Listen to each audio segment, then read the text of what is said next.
Ton chien aboie comme un forcené sur ton ami qui vient de franchir la porte. Tu es mortifié. Tu lui dis « Tais-toi » d'un ton sec. Il aboie plus fort. Tu tires sur sa laisse, tu l'enfermes dans la cuisine. Il gratte, il gémit. La soirée est foutue. Et toi, tu te sens comme un dresseur raté. Pourtant, tu as tout essayé. Les friandises, l'ordre assis, les promenades avant. Rien ne marche. Ce moment, des milliers de propriétaires le vivent chaque semaine. Et ils commettent tous la même erreur. Ils traitent l'aboiement comme un comportement à supprimer, alors que c'est un signal à comprendre. Aujourd'hui, on va décortiquer la mécanique derrière ces aboiements. Tu repartiras avec une méthode concrète, testée, qui change la donne dès le prochain invité. D'ici la fin de cette vidéo, tu sauras exactement quoi faire, pas à pas, pourquoi ça marche, et surtout ce qu'il ne faut surtout plus faire. On va citer une étude clé de la chercheuse Patricia McConnell sur la gestion territoriale canine. Mais pas de jargon, juste du pratique, du concret. Le piège numéro 1, c'est de penser que ton chien aboie parce qu'il est méchant ou dominant. Faux! Les chiens n'aboient pas par méchanceté. Ils aboient pour communiquer un état interne. Soit de l'excitation, soit de la peur, soit de l'incertitude. Dans le cas d'un invité à la maison, c'est presque toujours un conflit territorial. Ton chien ne sait pas si cette personne est amie ou menace. Il doit protéger sa meute, son territoire. C'est instinctif. Alors, quand tu lui dis « tais-toi », tu ne fais qu'ajouter de la confusion. Ton ton stressé lui confirme qu'il y a un danger. Il redouble d'efforts. Quand tu tires sur la laisse, tu actives son réflexe d'opposition. Plus tu tires, plus il résiste. Quand tu l'enfermes, il isole son problème sans le résoudre. Résultat, la prochaine fois, il sera encore plus réactif parce que l'association invité, stress et punition s'est renforcée. Je vais te révéler le mécanisme caché qui explique tout. Le chien, quand il aboie à l'arrivée d'un invité, ne cherche pas à être désagréable. Il cherche à faire fuir la menace. Mais si tu arrives à lui faire comprendre que l'invité n'est pas une menace, l'aboiement s'arrête de lui-même. Comment? En changeant son état émotionnel. L'émotion prime sur le comportement. Ce n'est pas une question d'obéissance, c'est une question de perception. Prenons Claire, 34 ans, infirmière à Lyon. Elle a un berger australien de 3 ans, Rocky. Chaque fois que son frère vient, Rocky aboie 10 minutes non-stop, puis se calme, mais reste sur ses gardes. Claire a tout essayé. Le non sec, la collerette, les cachots, rien. Un jour, elle essaye autre chose. Avant l'arrivée de son frère, elle prépare une planche à découper avec du fromage. Dès que son frère sonne, elle donne un morceau à Rocky.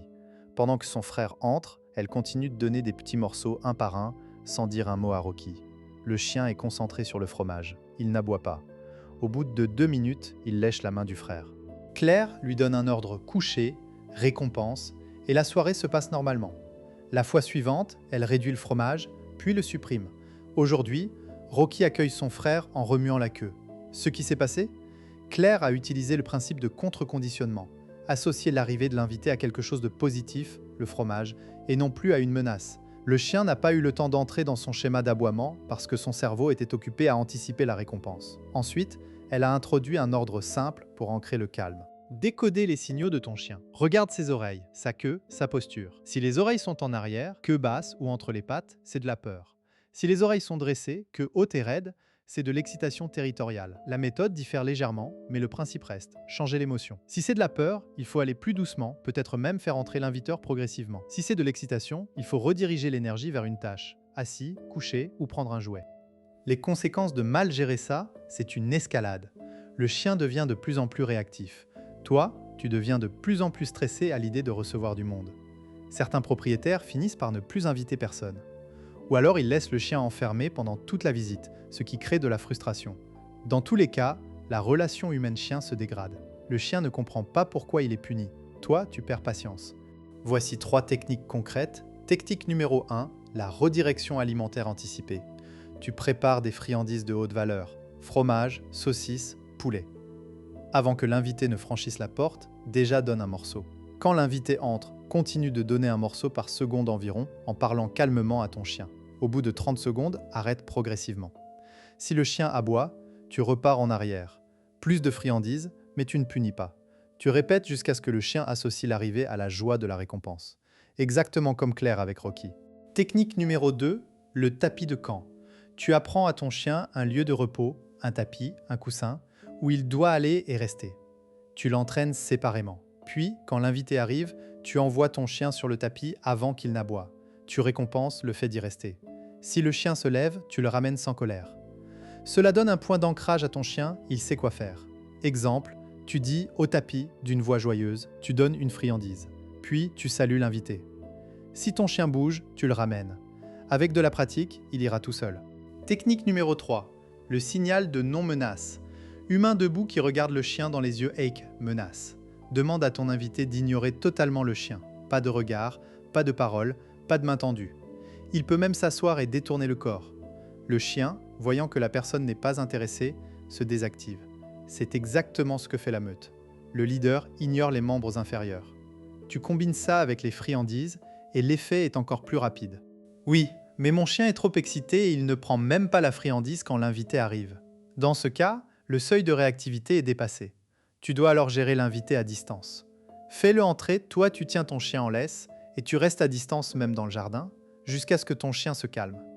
Puis tu t'approches petit à petit. Ne force jamais si ton chien refuse la friandise. Tu reviens à un stade où il l'accepte. Et si mon chien grogne? Bonne question.